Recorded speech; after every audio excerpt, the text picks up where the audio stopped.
Death, where is thy sting? Death, where is thy curse? Death's a piece of cake compared to dying, which is much, much worse. Dying, which is 10 times bleeding worse.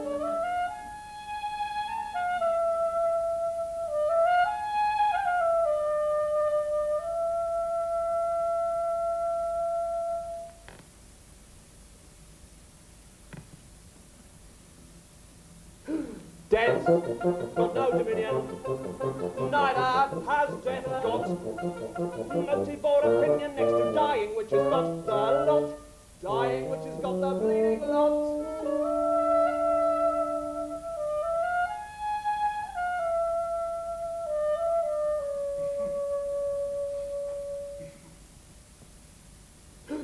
Dying brings you agony. Dying brings you grief. Dying is so bleeding horrid. Death comes as a sweet relief. Death comes as a bleeding sweet relief.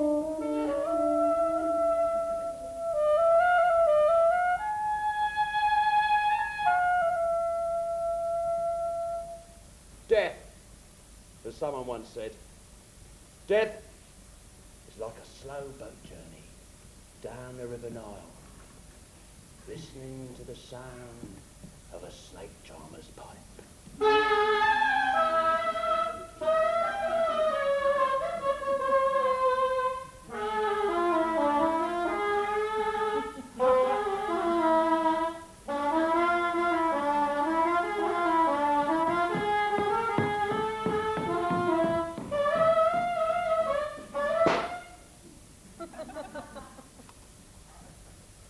Death is a fact of life in some places.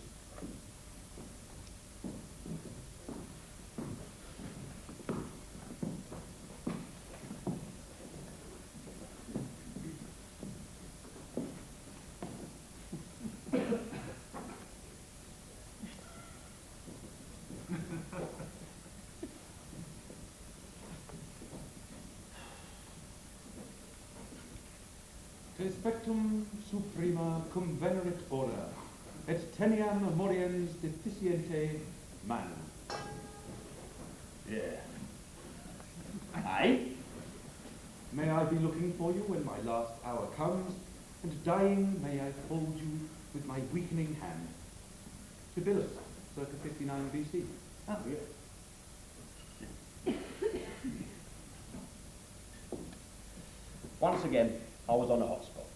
Dame Edith Mordo was dying, and the exclusive story was mine. Paddy Green, Daily Nipple. Smut, filth, scandal, outrage, insinuendo, half-truths, never lies. Truth's all you need with celebrities like her. And people wouldn't believe half of that. But they like to hear about it. Makes them feel better. Less underprivileged, less of a burden. What I do is a social service.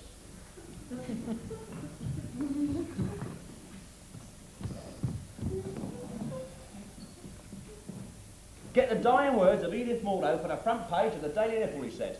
Edith Mordo who, I asked him. He looked at me like I was Birdshot on a hush puppy, and tells me like I was the last bloke in the world ever to have heard of her. And what a story. So, here I am. And the reason I'm here is, I'm the best man for the job. The #1 snoot, that's me. White House, Kremlin, Vatican, Stringfellows, I got in.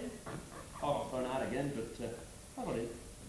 Persistent, dogged, utterly devoid of tact, taste, or discretion. She been dying long then? She's going to be a long time dying then? No. You the doctor? No? You had a word with the doctor? Yes. Did you understand the singing detective? Yes. Was there ever such a thing as peace in your life, Beedell? And did you find it in your long exile? And most of all the marvelous people you tell me about, why me? Oh, why me? I don't know. Well, who's this here? I am Cynthia Pult, companion staying Edith Morton. Ah, Eddie Green, Daily Nipple. Why can't your sort leave her alone? Ah, companion, eh? She'll have all the scam on the old back. I better stick with her for the time being. Oi, what's name?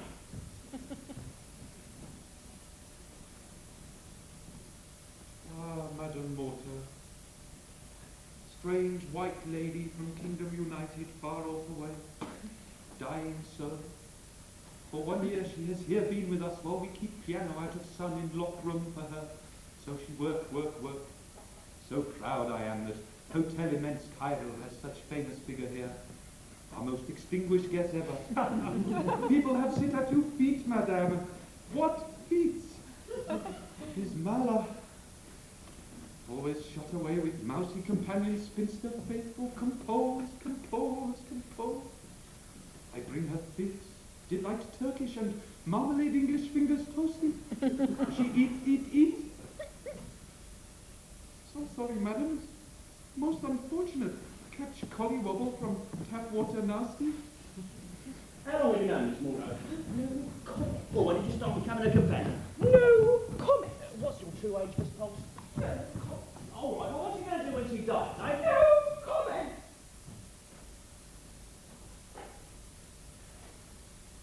And so, to England, Greenland pleasant, to spend last days of dying in Surrey nice. Goodbye, Madam Morto. Goodbye, Cairo.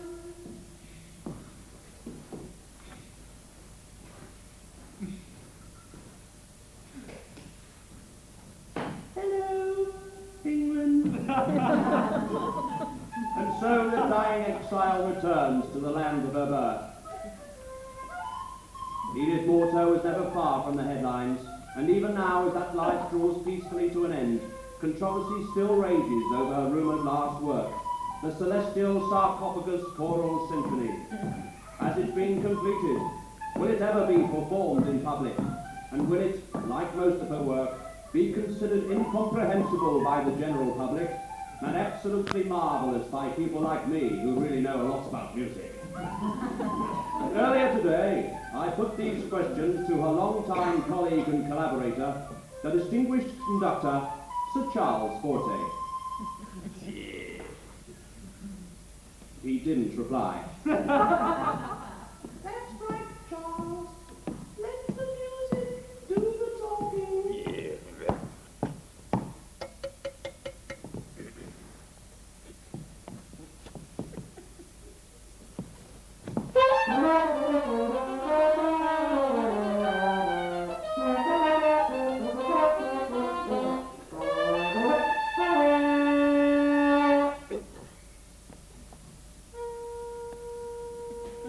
There are some things that will never ever die.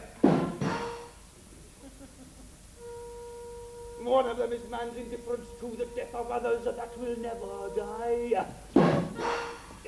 Neither will I. There are some things that will never ever die. One of them is man's perpetual and ultimately fruitless quest for immortality that will never die. Neither will I. No, I will never die. Oh, die, oh no, not I. When the Reaper comes to call, with his grim Reaper hat on, I shall simply make the following a gesture with my baton. That will never die.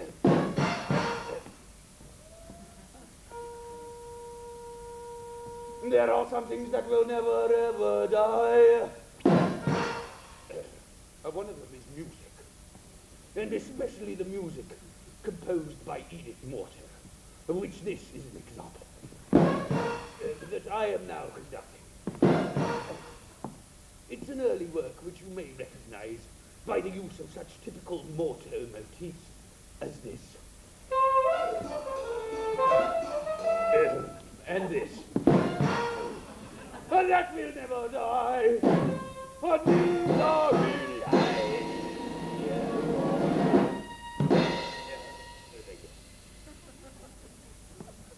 And what's more,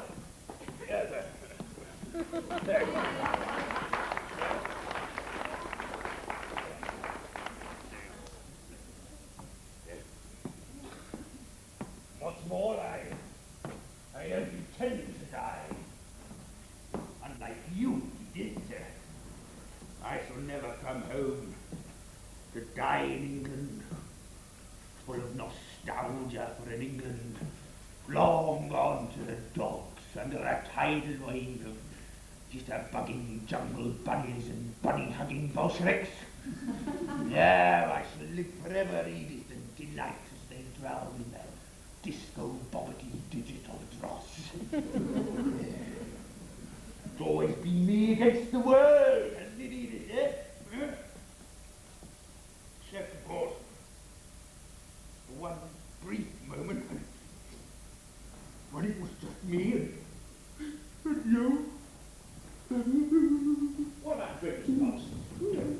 Well, how about sex, Pops? No comment. Any stories about drugs? No comment. Well, Cynthia, how good to see you. Do sit down. Now, I know how you must be feeling. I know how I'm feeling. I'm feeling...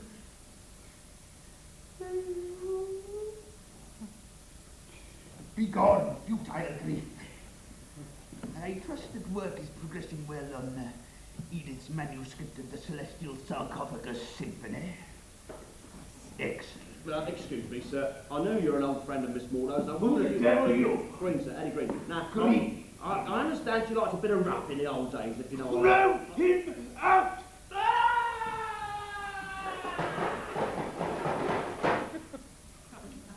And what about the second movement for castrati and glockenspiel? Excellent. Now, rumour has it, she was a bit of a goer. Now, Throw him out!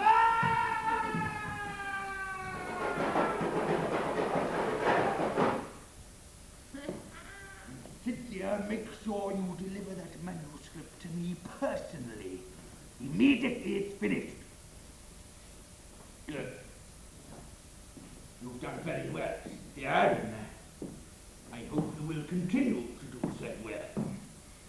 Because, of course, when Edith dies, and I hope you notice I say when and not if, when Edith dies, I must press you. Now, I know you don't normally do interviews, but I thought... Interviews? Yeah, I've got a big paper to write. God, he's a reporter! Yeah. Throw him out!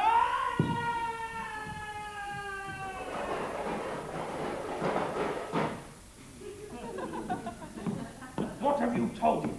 Nothing. If you know what's good for you, Cynthia, you will tell everyone exactly that. Nothing. Our little secret must remain our little secret. Yes. Just like all my other little secrets.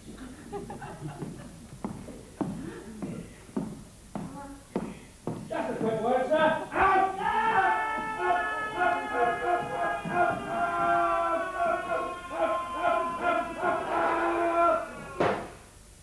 Don't worry, Edie. Whatever he may do to me, he can't take away what we want to have. Do you remember?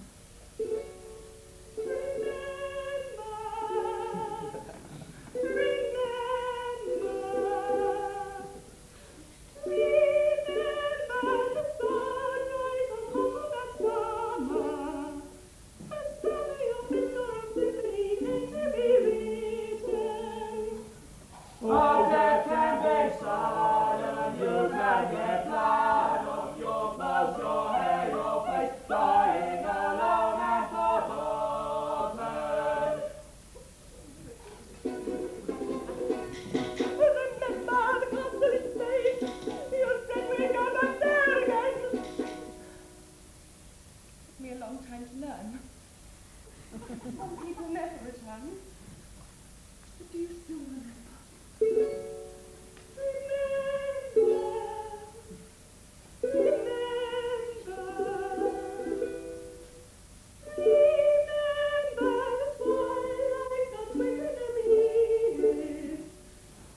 The day you announced that you had no more music left in you.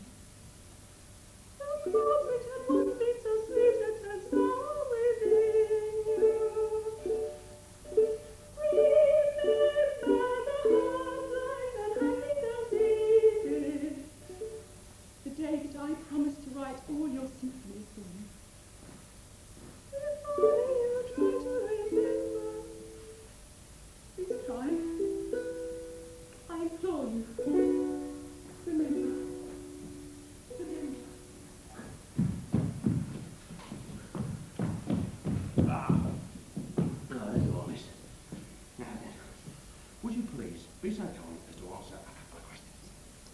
First of all...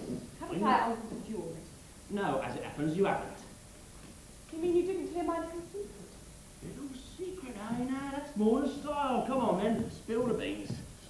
For the past 10 years, Right, past 10 years. all of Dame Edith Morton's music All has of been... Dame Music? All that plinky-plonky avant-garde stuff? No, you don't seem to understand. Your average daily nipple reader doesn't give a toss who wrote the music at time. What your average daily nipple reader wants to know is if Madam Eda had it off with Mahatma Gandhi and the Men's Lunar Favourite Society Vegetarian Canteen, March 11th, 1932, you know. Throw him out! Well, did she? Out! Out! Out! Out!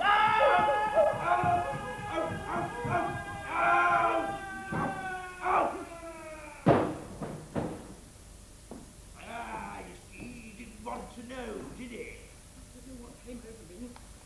I'm warning you, Cynthia. Any mention of our little you-know-what and a certain professional virgin is going to wind up food for caddisfly larvae. Do I make myself plain? Yeah, good. Speaking of plain, Edith only ever tolerated your dowdy appearance and colourless personality because it threw her beauty and charisma into greater relief. Do I make myself clear? Speaking of clear, clear it off. And fetch me my Stradivarius.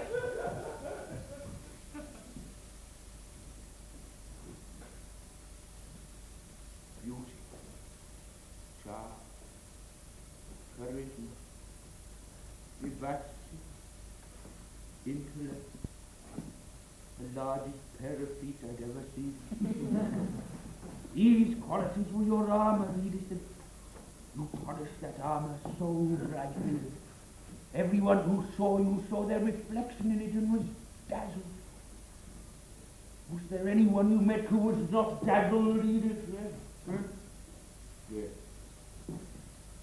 I mean, in your life you traveled the world, all over the place. You met many, many people. Many people. Miss Post?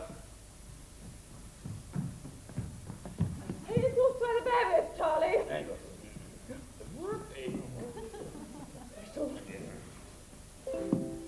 Forget Lucretia Borgia and Martha Hardy too, and Mrs. Clara Pliny for in Gasworks Pleasant View. Forget about John Collins, forget about Mae West. In every way Dame Edith was the biggest and the best. And her list of lovers reads like an inventory of distinguished characters from the 20th century.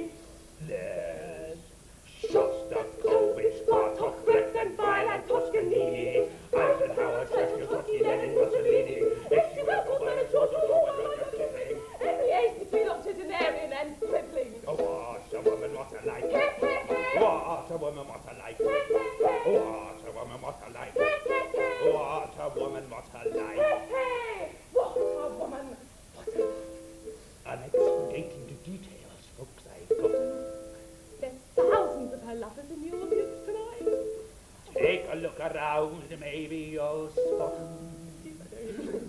Yes, because we've got a big surprise for all you ex-lovers out there tonight.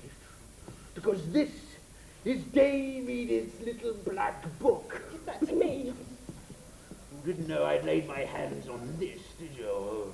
What do you intend to do? Blackmail. Blackmail is a dirty word. This book is hot, I tell you. Red hot.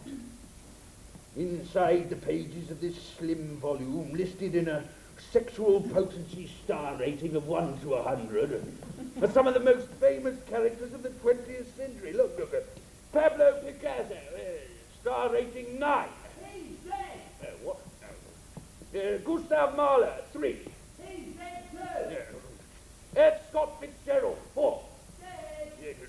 Bertrand Russell, 15. Kaiser Wilhelm, 0. Sir Thomas Beecham and the London Philharmonic Symphony Orchestra, 3.5. Yeah, come on. Mr. Denzil Pliny, 14 Gasworks Crescent Q. He dropped dead 5 minutes before the show started. They can't all be dead, not all of them. It's impossible. And you soon will be too. Me, I'm not going to die. T.S. Eliot. Dead? Sir Kenneth Clark. I'm not going to die. I'm going to live forever. I can go on and on. I've got royalties to write and symphonies to collect. I've got things to do. Nobody else could conduct your music. I'm not going to die.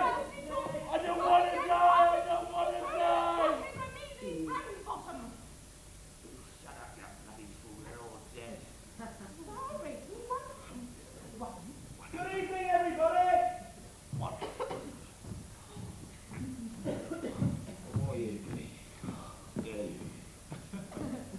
Madame told me about you. Verily, I am the way. In my right hand, the water of life. In my left hand, the rod of correction. On my head, the cardboard box of anonymous omnipotence. Yea, the secrets of eternal youth and godlike potency are mine. Youth, did you say, and potency? These too can be yours, if you believe. But she believed in you. Ah, she had them. But she's dying. But she stopped believing. Look, I'll believe. Tell me what I have to do. First of all, you must drink this. What is it? Chilled bacterin. And what on earth is that for? Potency. And what's that for? All will be revealed. Walk before me, and enlightenment shall be yours. Yes, well, I'll try anything once to get me pressure up. Did you love her? But everybody loves Edith. Yeah.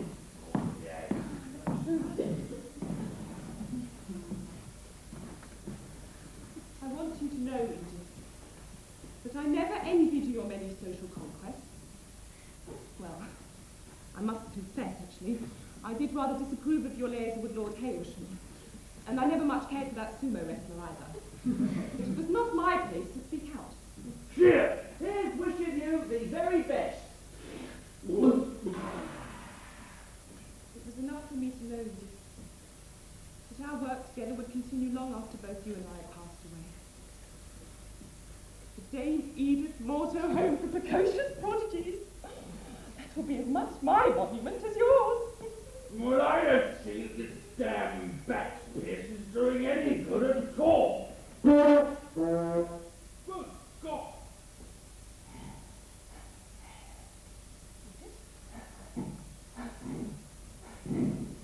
What is it, Edith?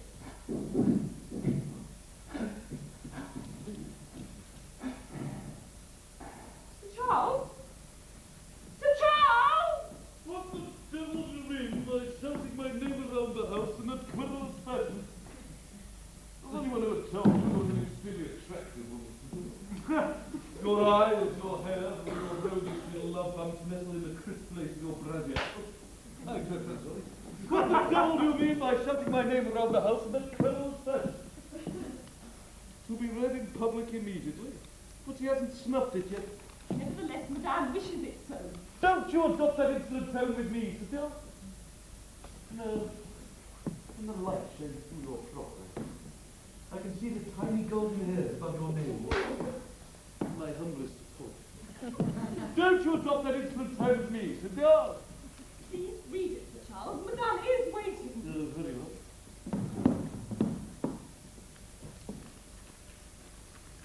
I, Dame Edith Mortar, being of sound mind, do hereby bequeath my pink porcelain tea set to my faithful companion, Cynthia Potts. Madame is my favourite. To my longtime companion, no, I beg your pardon, to my longtime spiritual guide and master, Swami Ramses Ramsbottom, I leave my A to Z of Bristol. To Sir Charles Forte, my distinguished colleague and collaborator, I leave my mahogany commode. Shit. For the rest of my entire fortune and estate, I leave to the Mortel Home for Precocious Prodigies. Unless, before my death, my son, whom I have not seen in 30 years, is found. But Mom had a son. Well, of course he did. You knew she had a son. Well, of course I did. I never knew.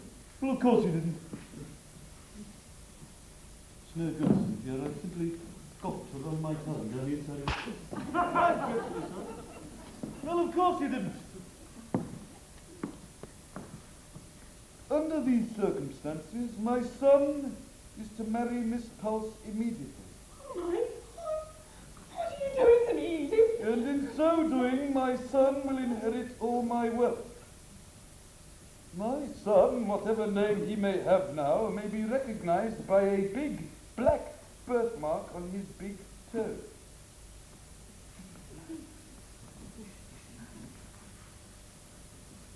So, the son gets the loot if someone finds him in time. No prizes for guessing who that someone's going to be, eh?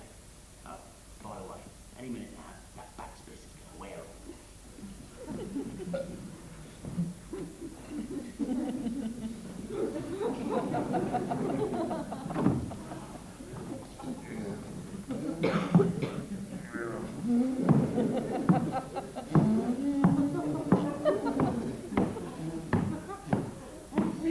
With Edith putting up Daisy, it's going to be the poorhouse for me unless I have that manuscript.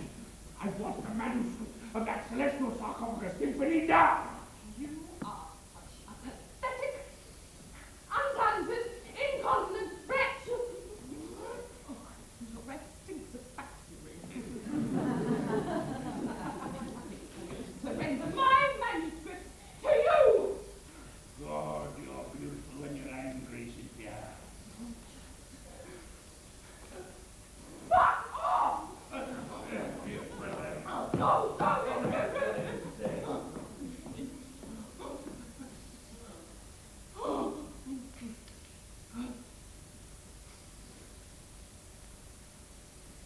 There is nothing one cannot do.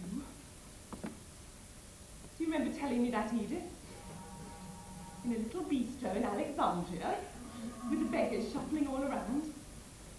You popped a honey locust into your mouth and cocked your mouth automatic and said, Cynthia, there is nothing one cannot do.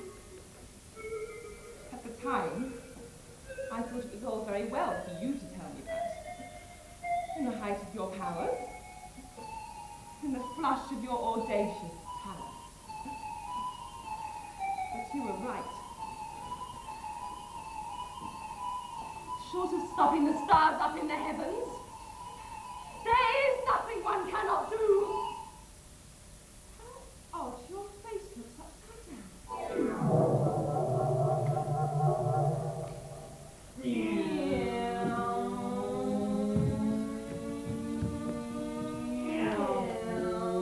My contact at the Chiropodist memory bank was a hot patootie with legs forever and hips like wow.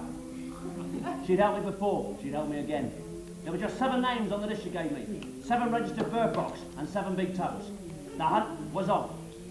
First stop, Paddy. A piss stinking squat. Spread eagled on a rotten linoleum. There was the body of a man. Right age, wrong colour birthmark. He's dead! Oh my God, he's dead! She wasn't wrong. Just another junkie overdose. Or was it? What those footsteps I heard on the stairs? As I left, I spotted someone lurking on the street opposite.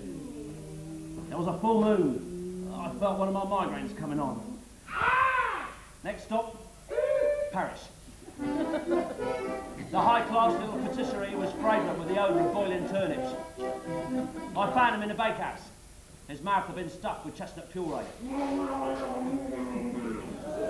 I turned down his offer of a candlelit supper overlooking Montmartre. I checked for the birthmark. Wrong colour. Halfway down the Champs-Elysees, a dog fell from a 4th floor window, narrowly missing me. Oh! It was a Jack Russell. I thought about the threat to the ozone layer from aerosol sprays and felt hot all over. Next stop, Hawaii. I spotted the peroxide blonde surfer called Chuck with webbed feet just ahead. That's all he was, just ahead. The rest of him was buried in the sand. The crabs had eaten most of the webbing from between his toes. When I checked for the birthmark, wrong shape. A passing member of the Ku Klux Klan tried to interest me in a coconut with 3 holes in it. It was my mama's. Next stop, Alaska. She came from Alaska. 15 miles southeast of Idiot's Peak, I found a pack of huskies sitting round a human foot. No big toe. Far away on the horizon, the northern lights twinkled invitingly. But when I got there, everyone had gone. What was it that Captain Scott had said? Fuck me, it's cold, isn't it? No, it wasn't that. You said it was Nancy hanging in the garden. Yeah, that was it. Next stop, Mombasa. 2 identical Watusi twins with identical exclamation marks over 2 identical big toes. Tribal tattoos. A red herring. My migraine was getting worse. As we crossed the equator, I spotted my next suspect in the cocktail lounge.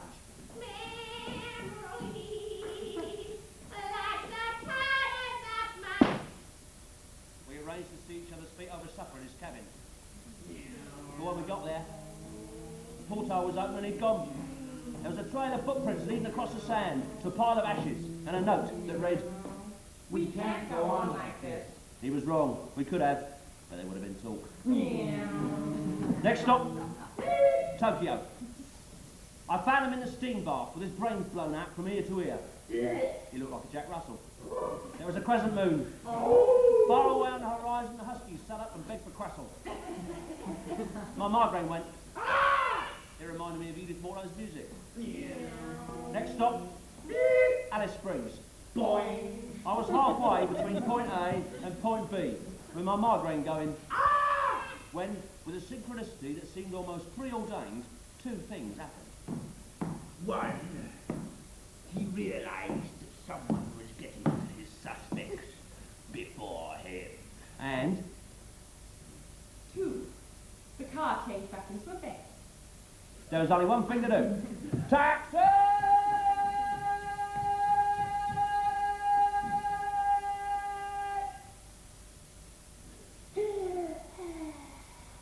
Madame is rallying. Shall I read you, Edith? I think you'll appreciate this. The Life of Dame Edith Mortow by St. Charles Forte. Film rights sold to Steven Spielberg for $3 million. Who says the well's gonna dry up then? Meryl Streep as you and Rupert Everett as me. Who's going to play me then? Nobody. You're not in it. Good. Yeah.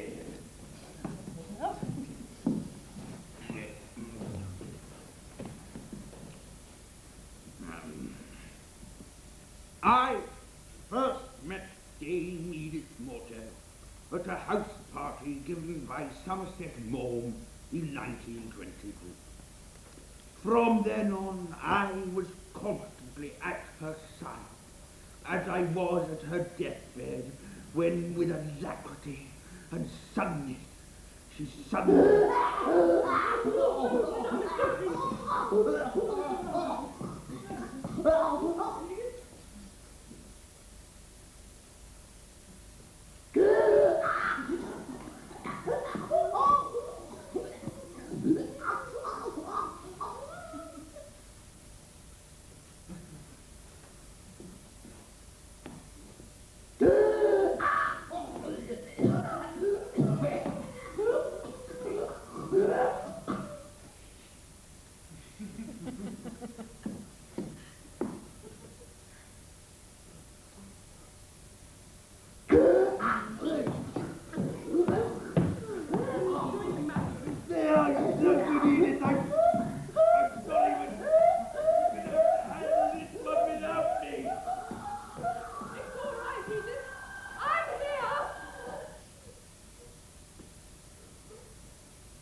sometimes you can never find a bleeding taxi when you want one. You know what I mean? Is she, No. So she's, Yes. Yes. Did you find the son? No. You can bet your bottom dollar. If I didn't find him, he doesn't exist. Do you hear that, Edith? Our precocious prodigies will benefit after all. I was getting ever so warm, though. I was getting ever so close. You know, there's a funny feeling all the time. There was a little voice in the back of my skull that kept telling me, any minute now, son, you're going to make that final connection. And then my car turned back into a bed, and I spent the whole journey from Alice Springs to LA for a bloody taxi. Oh, that's nice. Oh, that's lovely. Oh, yes. Look, wake me up if she starts to blab. Dead night.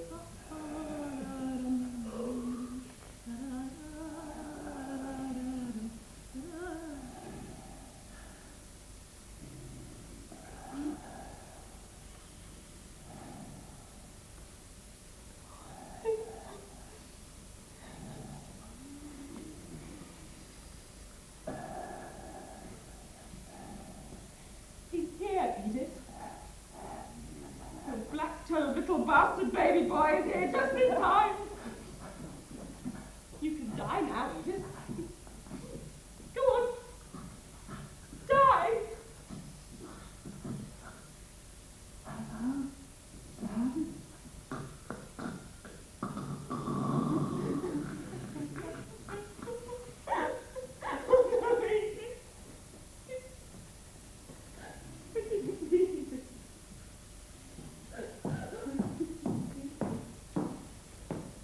Is she...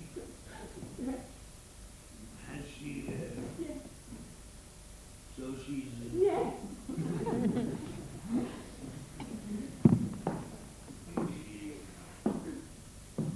Well, I expect you're over the moon, aren't you, Cynthia? I bet you're pleased as punch for your precocious prodigies. And for your chopped as arseholes for your musical mutants. God, how I know the happy ending. Yes, everyone.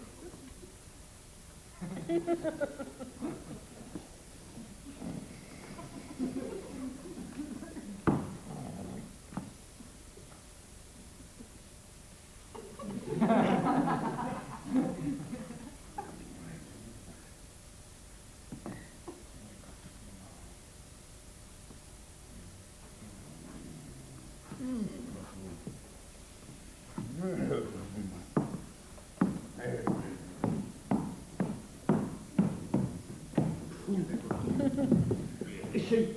Yeah. Oh. Has she? Yeah. So she's... Yeah. Oh, did she? Yes. Did you? Yes. Ah. The dying words of Edith Bardo and I missed them. Hello, son. What? She said, hello, son. Oh. Right then. Thank you very much. That's what I came for. Front page tomorrow, eh? Paddy Green strikes again. Yeah. Right. Well, thanks very much. Thanks for all the hospitality and all the rest of it. I'll see you soon. Ta-ra. Hang on, what, son? Well, What's that? Eddie, my dear boy, let me have a word with you. Well, where is he? And he's not far away. What's he look like? Well, he's quite a handsome sort of chap. Listen, really. I've been all over the world looking at this bloke. You told me he's been here all the time. Hang on, I was here 2 minutes ago. I didn't see anybody here. I've been to Montbatten. I've been to Hawaii. I've been to Hackney. I've been all over the world. What? Tell me, my dear boy, have you ever considered the holy state of matrimony? You what? So, Edith, what's there left for me to do now? Fire you. Index you. Hack you away. His obituaries in the Times, and your biographies on floppy disk. And Meryl Streep has gone on a concentrated cream cake and fettuccine diet to gain the required 26 stone.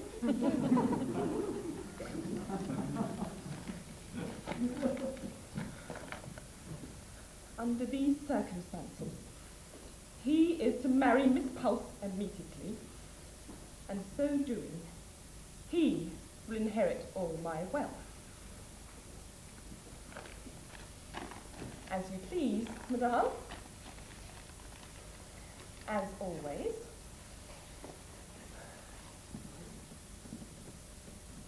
You're on your own now, Edith.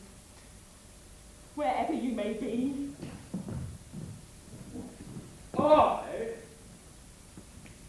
I got stuck once between a heaven and earth. I mean, there I was, trying to get away. The angel came to me, but she was too early. I mean, I didn't know. I could have been almost dead. But there I was in a limbo for 3 days while she made up her mind. I mean, I don't mind being a novice. But when I was there for 3 days, not knowing whether I was dead or alive, I was a bit miffed. But I mean, I know angels have a hard time. Go up and down 5 days a week, sometimes 7. Yes, pay's not very good. Sometimes they come in at... Oh, yes, yes, I know. Well, they work hard. Thing is, what they need is a little bit of amusement. They miss it. Seeing all these dead people and bringing them up to heaven every other week. Very debilitating. Thing is, they just don't see enough of life, if you ask me. Too much death, really, ain't no. They need cheering up. They never sing a song. 2, 3, 4. Bless you for being an angel. Heaven is mine, and death is the good. Again, bless you for being an angel. Just when it seemed that heaven was not for me. For building a house.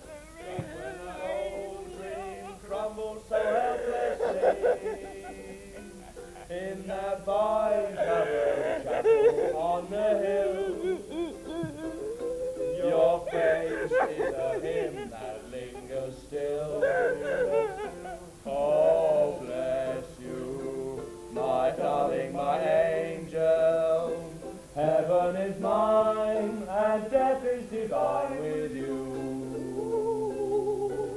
Bless you, honey, for being an angel.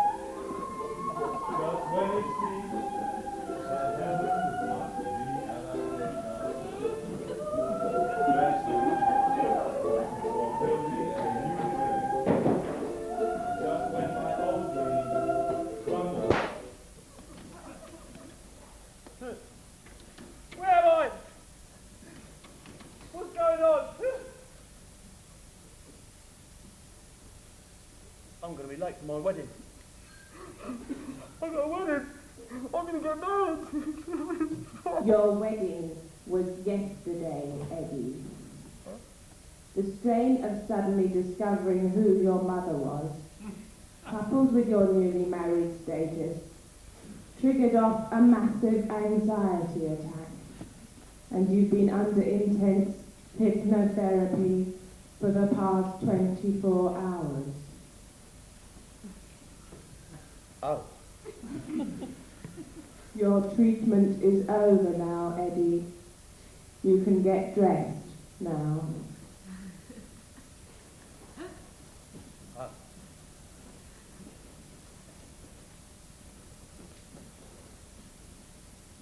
Yeah. Yes. I have such a funny dream. Do you feel better now, Eddie? Yeah. I had a dream and I remembered everything. That's wonderful. Almost Eddie. everything. Because I didn't remember anything about her. You never met her, Eddie. No. No, I didn't really. But I also remembered everything about me. Oh yes. I remembered how I was abandoned at the age of 3 days old in a biscuit tin outside the offices of the Daily Nipple. And I also remember how I was brought up in the offices of the Daily Nipple.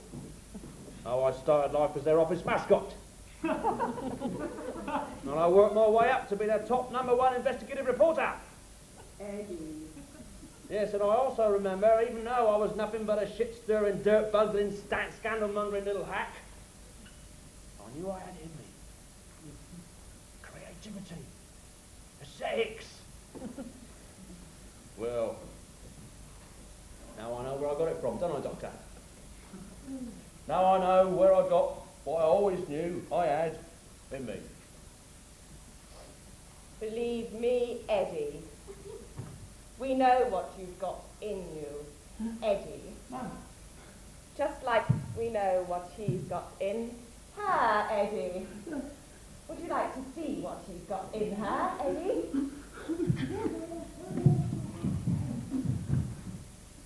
Despite what you may think about what happens after death, cessation of sensations doesn't set in. Your suffering won't end upon your final dying breath. Cessation of sensations doesn't set in. In your overcoat of flab, as you lie upon the slab, as the pathologists assemble for their fun, then the first incision's made with that shiny, shiny blade, and you realize that the pain has just begun. And as you feel the kisses of steel, it becomes acutely obvious that what's about to happen to you isn't just a fantasy, it's real.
Any more, 65, 70, against you, sir, 70,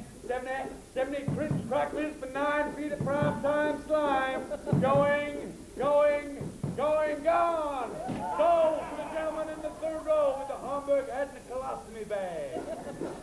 Burn my button crane saw around your cranium. Trying to gallbladder the garbage turn this spleen into a slum. I'm a real quick worker, as a general rule of thumb, but I'm gonna take my time with you and make you suffer, chum.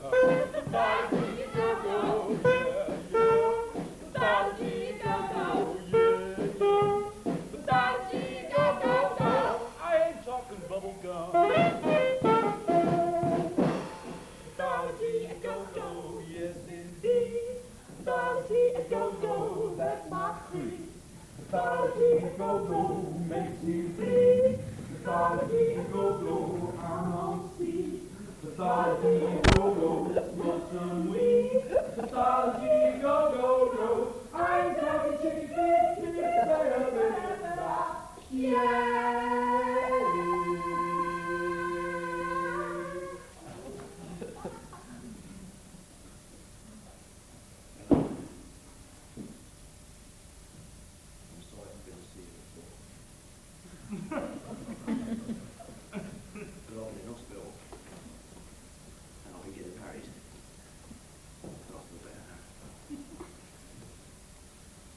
Anyway, I've come to see you now to tell you that I've decided to give up my life as a two-bit reporter.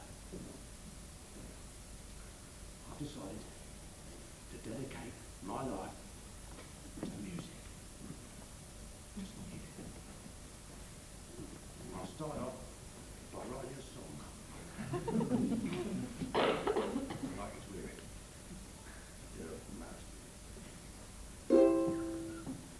My mum's dead. She's dead and gone. I didn't know her for all that long.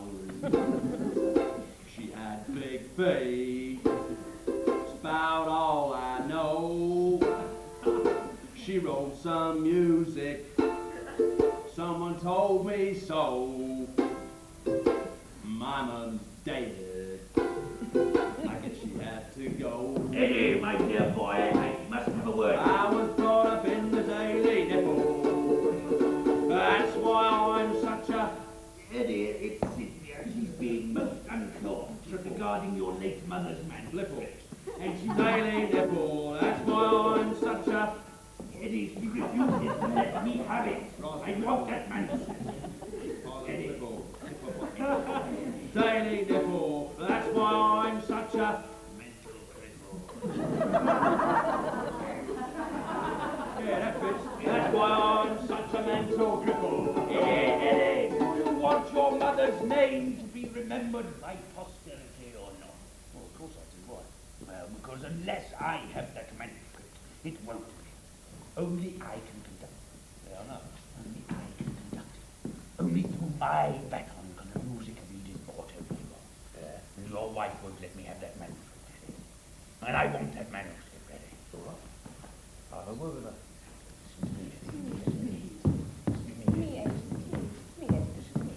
I want a word with you. What's all this about you not letting them have my late mother's manuscript? There's something I have to tell you, Eddie. What? She didn't write it. Girl, who did? I did. You what? He made me. You what? Don't have a word with him. Listen to me, Eddie. Listen to me, Eddie. Listen to me.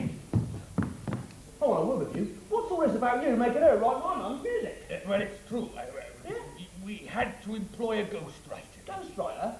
Yes, you see, the wellspring of her immense talent had dried up, Eddie. Imagine if the world had found out. Imagine if the world found out now, Eddie. Just imagine. My mum. The reputation of Dame Edith Morto, your mother, cannot be blackened by the insane ambitions of your wife. And I want that manuscript. I'll have a word with her. Listen to me, Eddie. Listen to me, Eddie. I want a word with you. What's all this about you wanting to blacken my mum's reputation?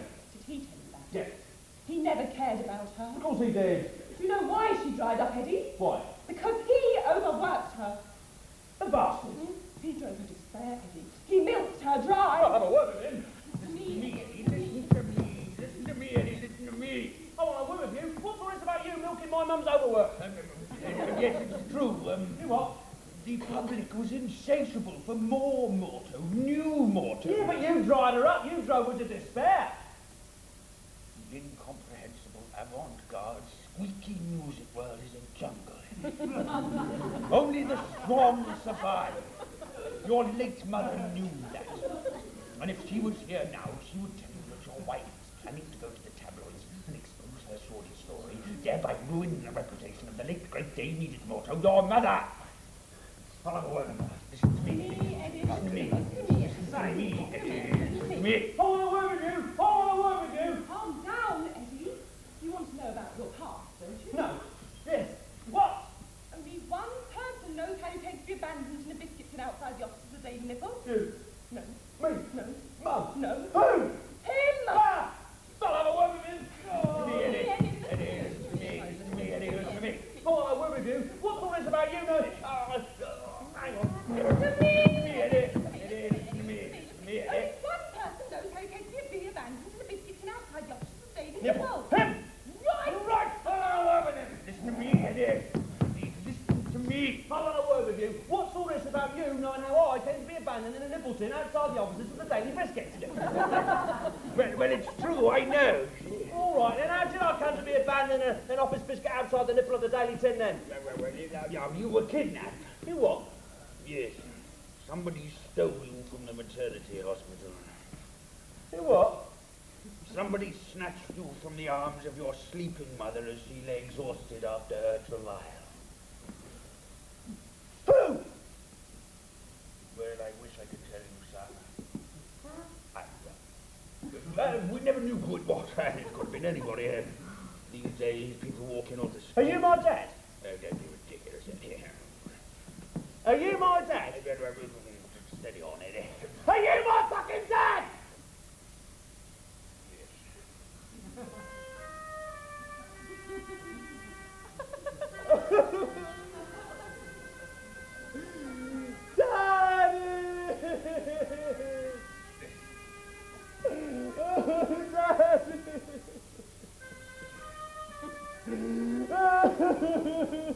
There, my boy, my son, my tiny loved child. There. Your mother and I were devastated by your disappearance. We spent a fortune trying to locate you, but to no avail. And when it became obvious that we would never find you, we decided to protect your blessed mother. We would never tell anyone that you existed. But your wonderful sainted mother's reputation was and is the most important thing, Eddie. Which brings me back once again to that wretched, embittered old trunk, your miserable, bloody wife, who won't let me have that manuscript and is planning to go to that grubby, smutty, muckraking tabloid and besmirch Big Fowl, blacken and balls up the reputation of the late great Dame Edith Morto, your mother.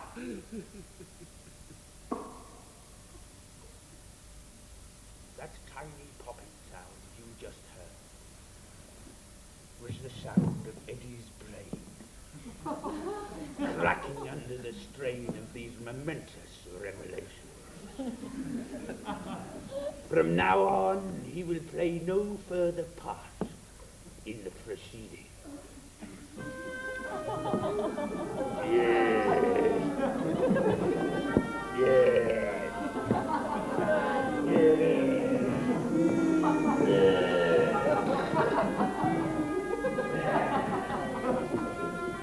Dad! Dad! Dad! Dad! Dad!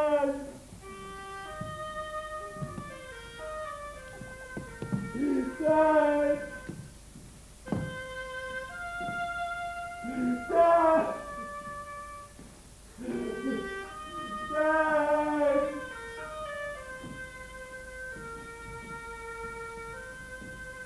Hello, listeners. I received a letter today from Mrs. Cynthia Green-Pulse, and I'd like to share it with you. Dear Simon, I'm writing to let you and your listeners know of a very brave man.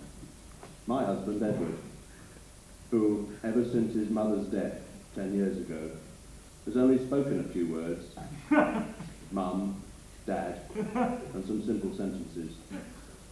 He's always been a cheerful chap and loves your programme very much. Could you please play something suitable for him on this day, the 10th anniversary of his mother's death? Yours sincerely, Cynthia Green Pulse.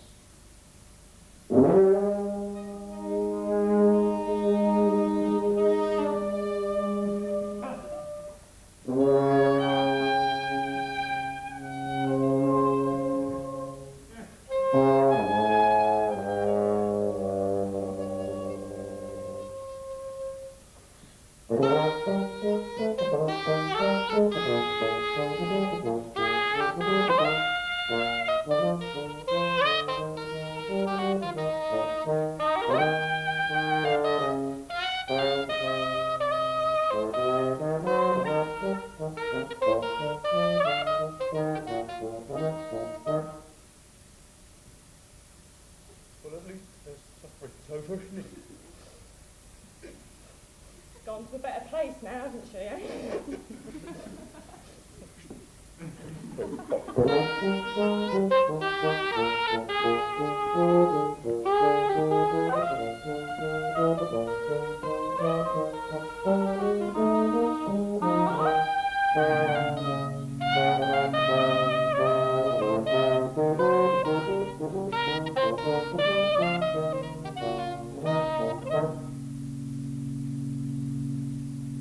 She had a good run for her money, don't she?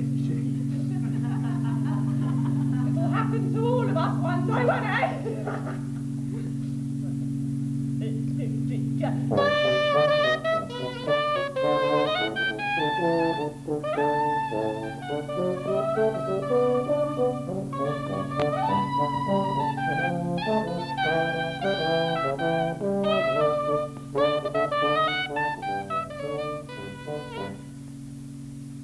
Don't ask for the bell tolls. It tolls for thee!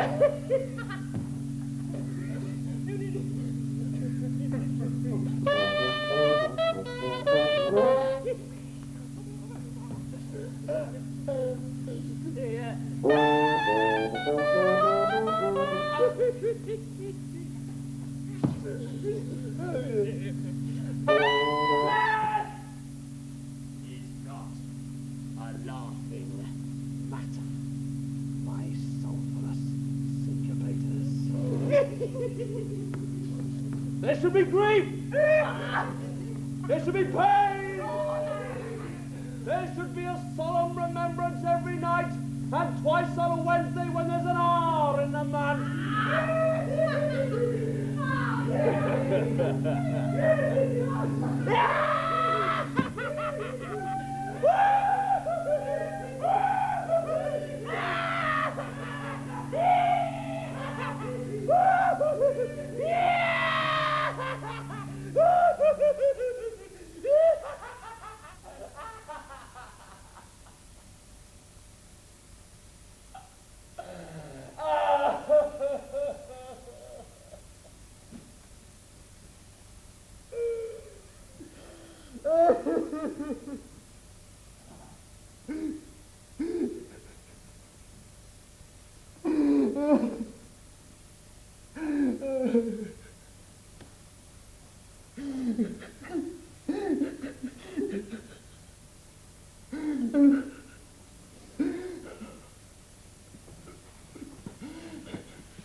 Every night, for the past 10 years, I've dreamt of my mother.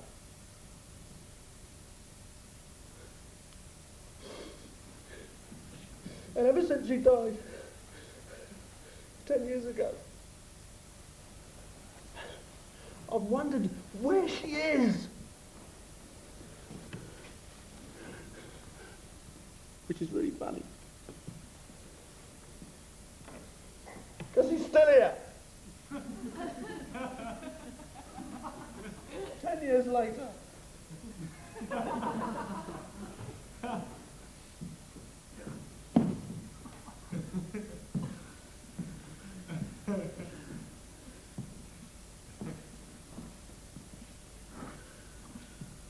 Welcome back.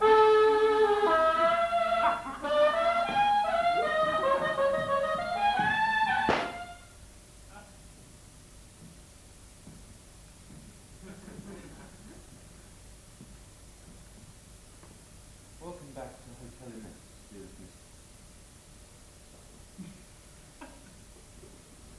Here we are again, Mum. Here we are again. So proud I am that Houillebecq Cairo has mummified corpse of famous English composer back here again, with all her precocious prodigies playing squeaky bonk avant-garde music all day long. All right, children, off we go. 1, 2, 3, 4. And so, at end of play, same scene as beginning. Very symmetric, very nice. Very good, children. Now run along and play.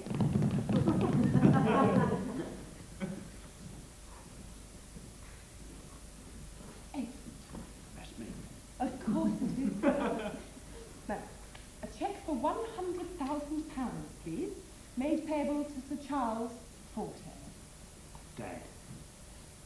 Today, very great day indeed, Mrs. Formidable Lady Person. Very great day indeed. Oh, a great day. The first performance of Dame Edith Morto's final work. A work so complex it took 10 years to write and 10 years to rehearse. So that's F-O-R-T-E, Edward Forte. Dad. Will this work be the most extraordinary piece of music ever written? Of course. Of course, yes, because I wrote it, and Sir Charles Forte will conduct it. Dad. Now, take this cheque and convey it by taxi to the Great Pyramids of Cheops, and make sure Sir Charles gets it after the performance. When you hold check out that way, I am filled with uncontrollable urge to Just run my bug off! with alacrity, redoubtable female. Edward, turn on the radio here.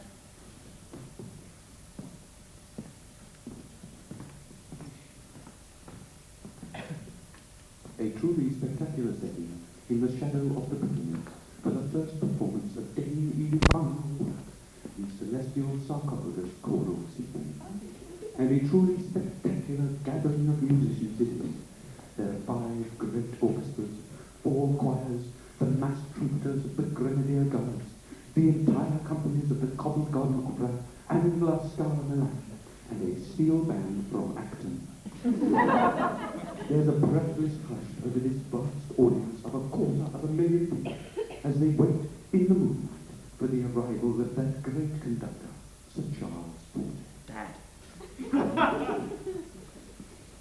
Edward, you may have been wondering all this while why I finally relented and gave the manuscript to Sir Charles. On the other hand, maybe you haven't. Whatever the case may be, I propose to tell you something that everybody else in this audience with a grain of sense will have guessed already. It was he who stole you from your mother's arms at the age of 3 days and abandoned you in a biscuit tin outside the offices of the Daily Nipple. And here he is, and the audience are rising to him. Bastard! Yes, Edward. It's an unprecedented display of respect and affection for this 99-year-old veteran. Bastard! Indeed, yes, Edward. Shuffling, smelly, devious, lecherous, blood-sucking bastard. And he now reaches the stand. Why then did I give him the manuscript, thus ensuring his continuing fame and fortune? And raises his baton. Because the night your mother died, I rewrote it! Now, put your fingers in your ears, Edward. And so, at last, the music begins.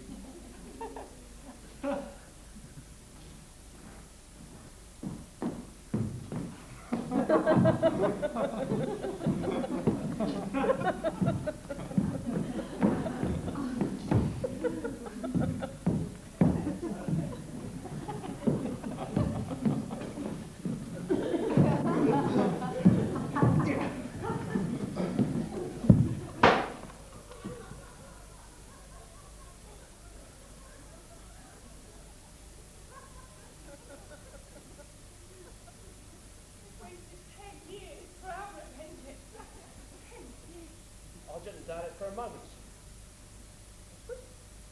Something went pop. I feel better now. But you'll still sign the cheques, won't you, Edward? Yes. Why not? Yeah, it's a lovely night. Beautiful. That's just long. Long and hard. How romantic. Yes. Well, Edie. Oh, I know I will. Oh, Mum.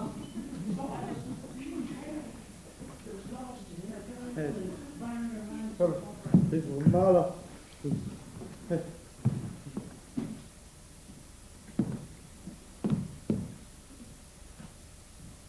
Sir Charles Forte. Disintegrate into pink nasty stuff. 12 bars into symphony. Orchestras obliterate. Singers squash. Oompa bands mincemeat. 12,000 years of history destroyed in 12 bars of music. Clash, bang, wallop. All is left to say is... They don't write them like that anymore.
later.